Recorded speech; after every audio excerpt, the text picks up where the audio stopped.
Greetings to all of you. I'm Pastor Timothy Muse, lead pastor here at St. Paul's Lutheran Church in Alliance, Ohio. It's a joy to be with you today on this, the 11th session on the Nicene Creed. It's been my pleasure to be part of this journey with you, and I hope that it has been refreshing and edifying to you as we have walked through this very important creedal statement of the church, this statement of belief. We have been spending significant amount of time in the last few sessions around the second article, which is the article pertaining to Jesus, the Son, the Word made flesh. The Nicene Creed is divided up into three articles, Father, Son, and Holy Spirit, as we have a triune God that we proclaim, 3 in 1, 1 in 3. Each one of the three has their own identity and purpose, but all of the same stuff. So one God, three persons, one creed, three articles. See how that works out. So last week, we talked about one of the pinnacle moments in the earthly ministry of Jesus.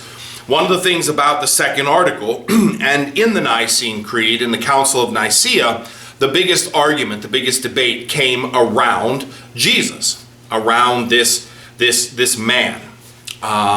Truly human, truly divine. That is what we as Lutherans proclaim. We proclaim that Christ is truly human, fully human, completely human, 100% down to toenails and body odor and teeth brushing, and fully divine, the complete infinite Word of God there at creation in the beginning. So that the finite, the human, contains the infinite, the divine. And this would have been a huge debate because there were some who believed that Jesus wasn't fully human, that he was more superhuman. And then there were some who believed that Jesus wasn't fully divine, that he was a prophet and a teacher, and God had inspired him, but he wasn't part of the vaults of the throne room of God. We as Lutherans, and what comes out of the Council of Nicaea, is this understanding that Jesus is both fully human and fully divine. So the first part of the article deals with Jesus' divinity, his divineness coming from God, equal to God, begotten, not made, of one being with God. So there's that deep divine creedal statement that comes in the first article. And then the second article deals with Jesus' life. Was he fully human? And what are the pinnacles of that full humanity? When we talk about fully human, first is our birth. I mean, we see Jesus is born. He's an infant. He comes through the natural process of coming into being. He just doesn't show up one day as a full-blooded adult who was dropped down from heaven. He starts the original way. However, there is some God interaction because his conception, it comes from a virgin birth, thus not carrying original sin or the sin of Adam. And that's what sets him apart. That's what makes him different.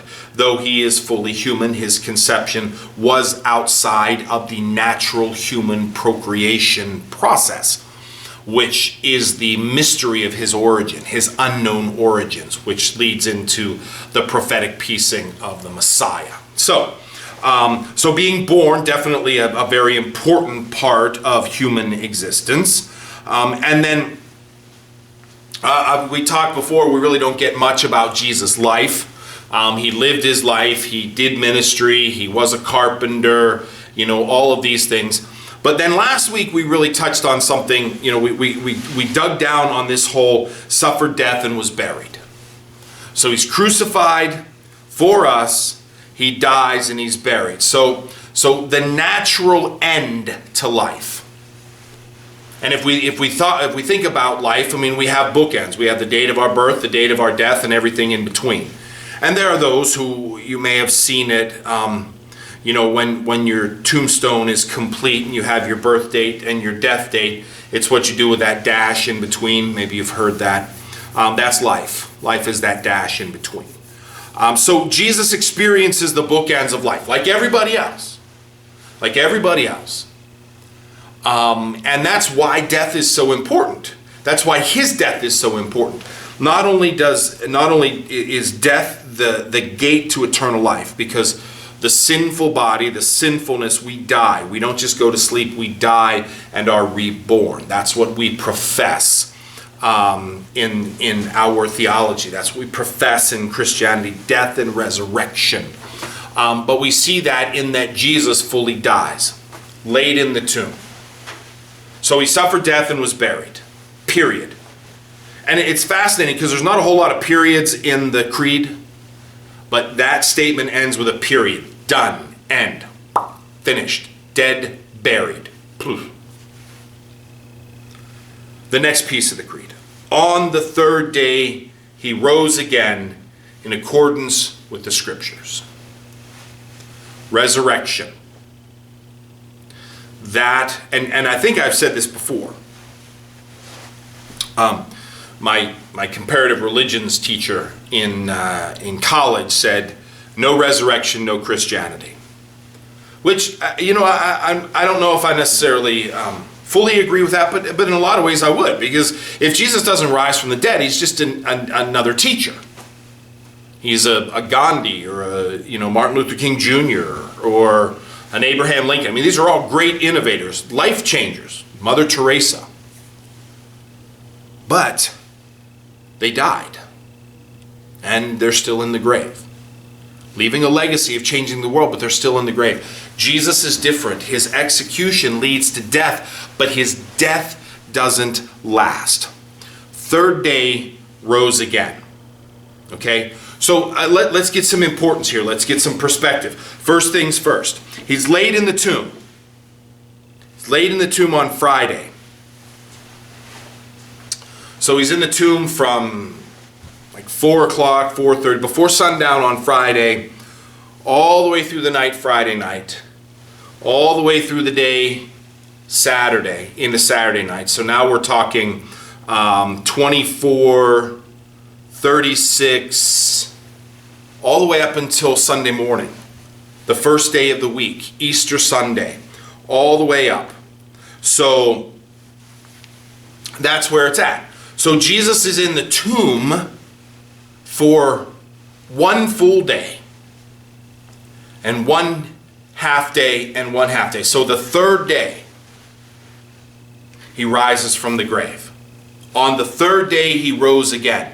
On the third day. So he's in the tomb long enough that you couldn't hold your breath that long. The air would have run out. There's no physical possible way that Jesus could have lived staying in the tomb that long. That's one of the points. That's the proof of his death. That's the proof that he actually fully died. And that's why we need Jesus to be laid in the tomb. One, I mean, it's bad enough to think that our God is crucified and executed, but then to just have the body hanging there, that would be unacceptable. Far past unacceptable. God inspires Joseph of Arimathea to petition for Jesus' body. And Joseph does. And Jesus is laid in the tomb, and he's there till the third day. Till the third day. So he is in the tomb long enough that he would not be able to hold his breath. There's no food, there's no water, nothing. No resources whatsoever. The tomb would have run out of air. They're sealed tight. That's the whole point of a tomb. You don't want it to be unsealed tight because then it would stink. The smell would be too much. So the tomb is sealed tight. He's in there until the third day, verifying his death. So he's dead. He's gone. There is no holding his breath. There is no coma or sleepiness. He's dead. So the only way that he would rise from the dead, he couldn't do any kind of self-generation here. This would be a God thing. God would have to breathe the breath of life back into him. God would have to breathe the breath of life back into him. So Christ's death is his enthronement. It is his enthronement to die on the cross. That is his ultimate glory. But then God glorifies that action by breathing the breath of life back into him, by rising him from the dead, and by raising him from the dead. And by raising him from the dead, again, and there's the connection. If Christ died and rose from the dead, then those who are connected to him, through our baptism, through our belief structure, when we die, we will rise from the dead. There's the path to eternity. There's the new life. So the resurrection is the new covenant of God. Remember I said last week where Christ's death is really kind of the end of the old. We talk in history about Christ's birth, about Christ coming to earth, but really in a lot of ways salvific history is balanced not on Christ's birth as much as on Christ's death. That's the end of the old. The old structure, the old system dies with Christ on the cross. The newness comes with the resurrection 3 days, on the third day. 3 days later. The newness comes with the resurrection. Remember I said last time, dead is dead. That's it. You're done. You're dead. Once you're dead. And the disciples and the followers, they all would have been bereft. I mean, we read in the stories of the scriptures that the women who go to the tomb, they go weeping because their friend is dead. The disciples gather on the first day of the week in the upper room where they had the Passover, and they're weeping. They're lost because their friend is dead. Remember, Jesus actually told them this was going to happen. He told them that he was going to suffer death and would be buried, and on the third day rise again. He told them this, and they still didn't grasp it. So, dead is dead. It's done. That's it. Prior to Jesus, no one has ever come back. Maybe someone woke up after 10 or 12 hours thinking that they were dead, but they were really, really sick. But that's not what we get here. This is third day. This is dead. And yet, God breathes the breath of life back into him. God breathes the breath of life back into the Son. Because the actions of the Son, the sacrifice of the Son, the willingness of the Son to die for the people. Jesus didn't have to do this. God didn't have to do this. But Jesus chose to acknowledge and accept this road. Jesus chose this death for the sake of the world. And God was so pleased with it that God breathed the breath of life back into him. After 3 days, on the third day, God breathed the breath of life back into him. After long enough to know that Jesus is truly dead. So this resurrection, this is a God event. This is a God moment.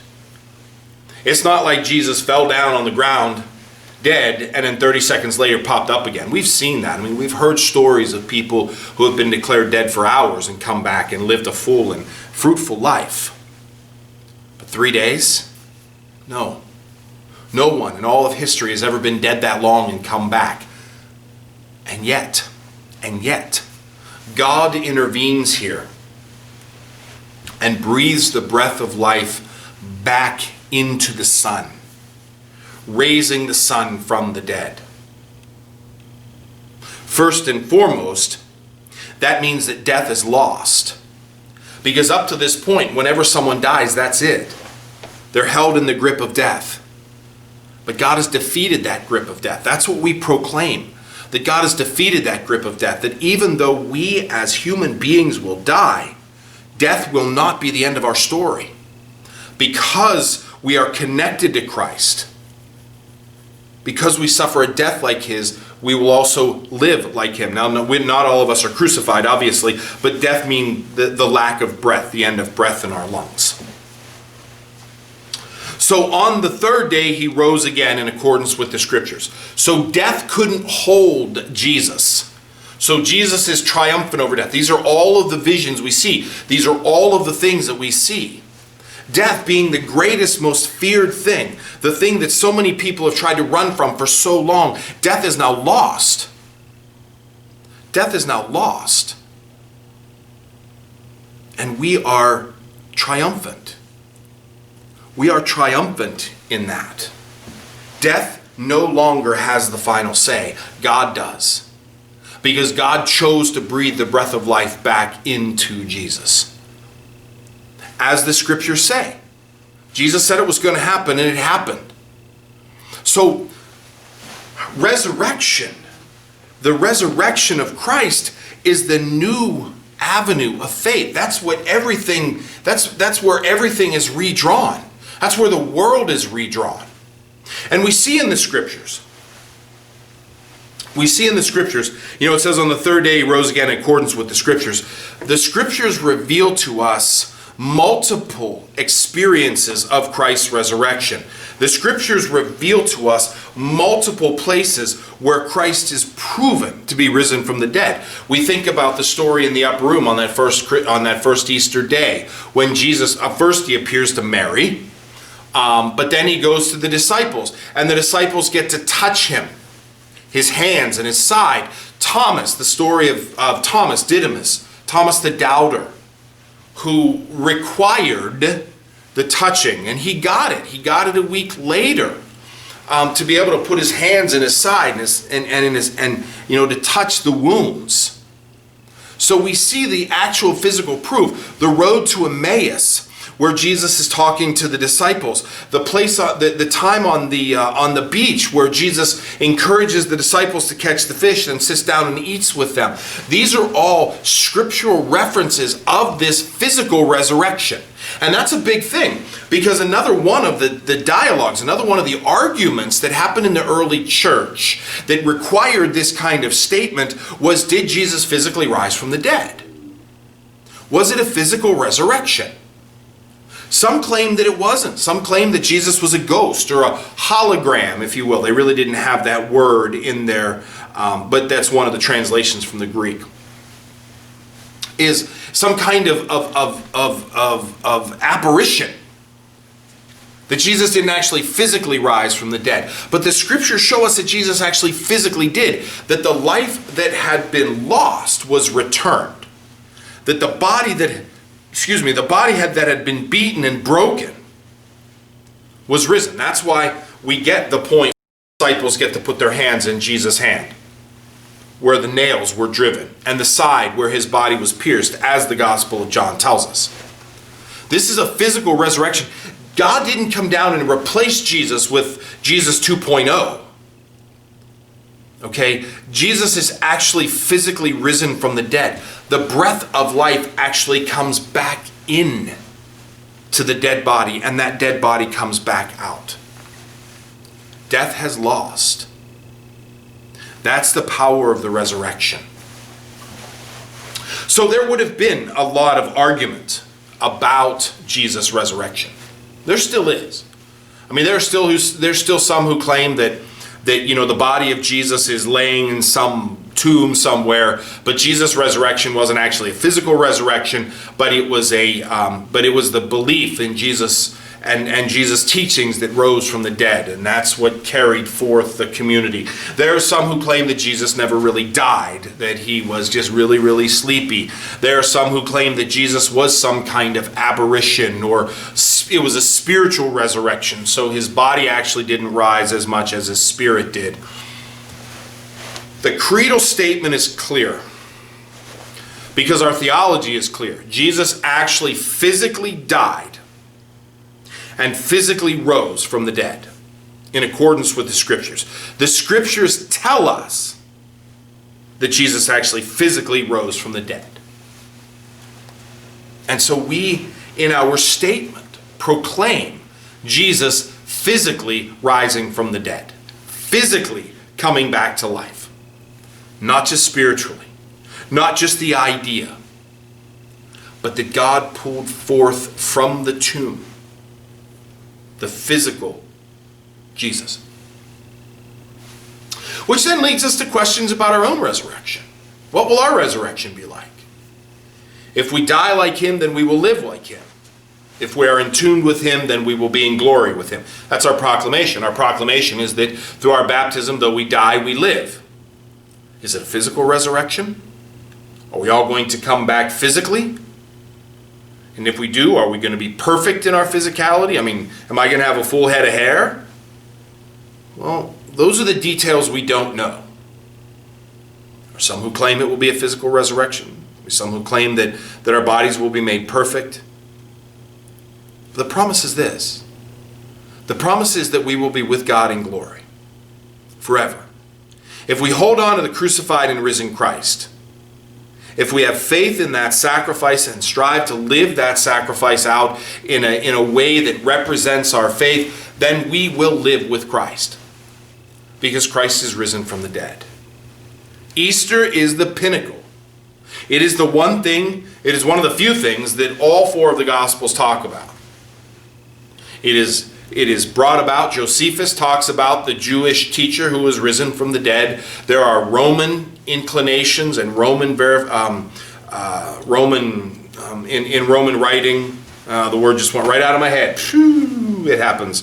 But it talked about in Roman writings about this Jesus that rose from the dead.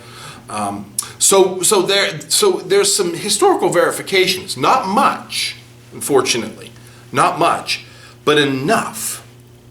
But the resurrection, it's a faith thing. We hold on to this resurrection. We hold on to the fact that life in this world is not eternal, but it's not the last. We will rise from the dead. That the tomb doesn't get to win. And that tomb doesn't get to win because Christ was risen from the dead. That's the explosion of the New World Order. The New World Order is now that death is not the end-all, be-all, and last statement, but that something else is. God is. The New World Order begins when Christ walks out of the tomb. The New World Order begins when the angels roll the stone away and God breathes the breath of life back into the crucified Savior and calls him back from the dead. Now, we notice that in the creedal statement itself, the trial, the betrayal, all of that's not listed. The laying in the tomb, and that's there. That he was buried, but how that came about. Because those are details that are important for the story. However, for the salvific point, for the point of salvation, it doesn't matter whether Nicodemus or Joseph of Arimathea took him off the cross. What matters is that he got off the cross and was placed in the tomb. How the stone got rolled away, whether it was rolled away before the women got there or not, doesn't matter. What matters is that it happened. And we see in the scriptures, again, in accordance with the scriptures, in all of the scriptures and all of the Easter stories, when the tomb is rolled away, somebody goes in the tomb and sees the grave cloth and the face veil folded up by itself. Now, the importance is this. Anybody, so this takes away the idea of robbing the grave. Nobody who's going to steal a body is going to take the time to fold the grave cloth. It's going to be thrown on the floor or taken with. So if this were of any kind of human interference, people would be so afraid to get caught that they would get in and get out as fast. But they're not going to care about the cloth. They're going to throw it in the corner. Or they'll take it with them. But the scriptures tell us that the cloth is folded up.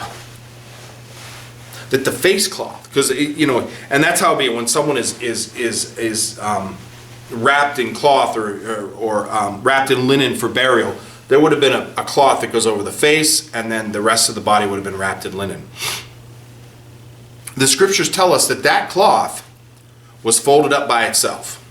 That the linens were folded, and that cloth was folded up by itself on the bier, on the bench inside the tomb, which indicates that whoever did it, well, they weren't in any hurry. They didn't take the cloth with them. They didn't take the linens with them. And they didn't just leave them in a heap. They took the time to fold them. And in one of the scriptures, the tomb is actually being guarded. So, there's no second way into a tomb. One way in, one way out. Once you're in, nobody wants you to come out. So all inclination that the occupant of the tomb is the one who walked out of that tomb. That the broken, beaten, dead Jesus is the one that's risen. And that's so vital. That's the New World Order. The tomb doesn't get to win anymore. After thousands and thousands of years of human history, the tomb doesn't get to win anymore. The grave doesn't get the last say. And that is the basis of the Christian message. The grave doesn't get the last word. God does. And so it's so vital to be in the creedal statement. We are a church that proclaims death and resurrection. Good Friday and Easter Sunday. And the full totality of Christ means that we have to have both the suffering, death, death, and the resurrection. So I said both. But we need that. Suffered death and was buried, on the third day rose again. So the execution, the death, the burial, and the resurrection. All of those things right there, that's the pinnacle. That's the turning point of history. Because the grave doesn't get to win. The tomb doesn't get to be the last place. Christ is victorious over death, which means that those who follow Christ will be victorious over death. So, but from a faith perspective, from a faith statement perspective, these are vitally important because there would have been all kinds of different ideas. He didn't die, he sort of died, he didn't rise, he sort of rose. No, the creedal statement is clear. He suffered death and was buried. On the third day, rose again in accordance with the Scriptures. So not only the prediction of Christ's crucifixion that Jesus talks about, but also the verification of the post-Easter, the post-resurrection revelations. Thomas, the disciples, the road to Emmaus, Mary, all of those are verifiable fact that Jesus rose from the dead. This is the beginning of the New World Order, the pinnacle moment in history, when Christ is crucified and risen. Crucified and risen. Christ has died, Christ is risen, Christ will come again. All right, my friends, we're going to leave it here for today. I mean, this is big stuff. I know that there's so much more. I mean, the totality of Christian history goes into this, and we'll come back to it. We've danced back and forth. That's how the creedal statement works. But for the creedal statement, we need to make sure that we're clear about the fact that Christ actually physically dies and actually physically rises from the dead. All right, my brothers and sisters, whatever your day brings, I hope it's well. I hope it's well. We'll be back next week for session 12.